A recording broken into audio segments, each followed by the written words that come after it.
Okay, in this video, I'm going to show you how to make a PowerPoint show up inline in Canvas.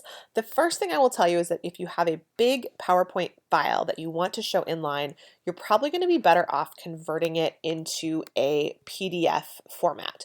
So here I've got a PowerPoint open. If I want to convert that to a PDF, you can see this one's got a lot of slides. If I want to convert that to a PDF, I'm going to go to File, which I know you can't see on the screen, but I'm going File, and then I'm going Export.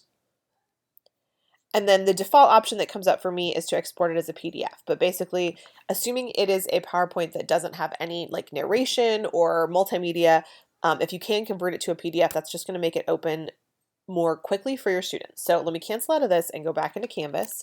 Let's assume you've done that, and regardless, the process for adding that file is going to be the same whether or not it is a PDF or a PowerPoint. When you are doing this, there's two different ways you can do it within this modules area in Canvas, and it depends on really if you want the page that your students are looking at to contain just the PowerPoint file, or if you want it to contain the PowerPoint file and a little bit of like other text, or if you want it to contain multiple files.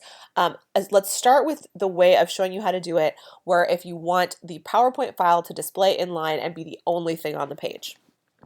If you want to do that, you're going to add it just as a file into the module. So here I've got a Unit 2 module open, and we'll just add into it. You can see I've got a bunch of things added already. What it's going to look like when we're done is it's going to look something like this. You can see I clicked on it, it takes a second, but that PowerPoint file automatically loads. So I'm going to show you how to set up something like that in modules.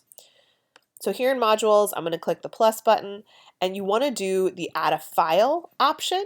And then if you've already added the file into your course, you can just select it here. But if you haven't added it, you can click on new file, and it's going to give you the option to upload that PowerPoint file. So for now, I'm just going to pick one that I already have added, and I'm going to click add item. It's one that's already been in there, but that's fine. When I click on this, because of the way I added it, it is going to automatically load. Now, if you have like I said, a big PowerPoint file, you're probably going to be better off converting that to a PDF just because it's going to be a little bit easier for it to convert, but it will be the same thing. It will show up automatically in that area.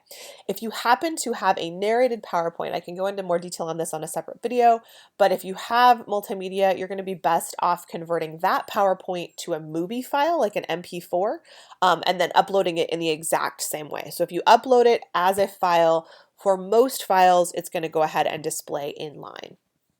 The other option that I mentioned is if you want to have a file appear as part of another document. You want it to appear on a page. Maybe you have a couple of files. Maybe you want to put some text in front of it, whatever. You want it to appear as a page. If that's the case, you are going to go to this plus sign, and as your options here, you're going to select page.